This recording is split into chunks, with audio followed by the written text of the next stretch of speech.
6 വർഷമായി നിയമനാംഗീകാരം ലഭിക്കാതിരുന്നതുമൂലം ജീവനൊടുക്കേണ്ടി വന്ന അധ്യാപിക അലീന ബെന്നിക്ക് ആദരാഞ്ജലികൾ അർപ്പിച്ചും അധ്യാപകരുടെ നിയമനാംഗീകാരം വൈകിക്കുന്ന സർക്കാർ നിലപാടിൽ പ്രതിഷേധിച്ചും Kerala Pradesh school teachers association Mala ഉപജില്ലാ കമ്മിറ്റി ഉപജില്ലാ വിദ്യാഭ്യാസ ഓഫീസിന് മുൻപിൽ പ്രതിഷേധ ധർണ സംഘടിപ്പിച്ചു. Mala block Congress committee vice president Soy Kolencherry ഉദ്ഘാടനം ചെയ്തു.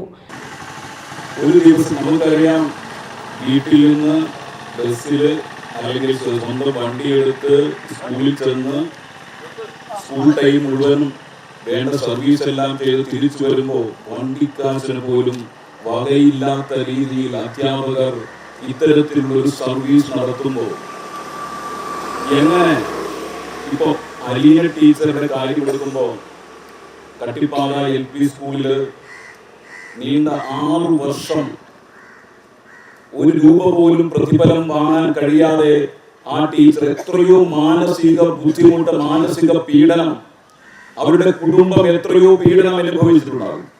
ഇന്നലെ ചാനലിൽ വന്ന വാർത്ത വരുമ്പോഴാണ് സംസ്ഥാനത്തെ ഞെട്ടിക്കുന്ന ഈ വാർത്ത, എല്ലാവരും ഒരുപോലെ ഞെട്ടുന്നൊരു വാർത്ത നമ്മൾ എല്ലാവരും കേട്ടതാണ്. ഉപജില്ലാ പ്രസിഡന്റ് ജെമി ജോസ് അധ്യക്ഷത വഹിച്ചു. സംസ്ഥാന കമ്മിറ്റി അംഗം സുരേഷ് കുമാർ TS, വിദ്യാഭ്യാസ ജില്ലാ സെക്രട്ടറി ആംസൻ MR, ഉപജില്ലാ secretary KE Aji, Muhammad Rafi, PS Sooraj, Smitha MS, Varsha Jose എന്നിവർ സംസാരിച്ചു.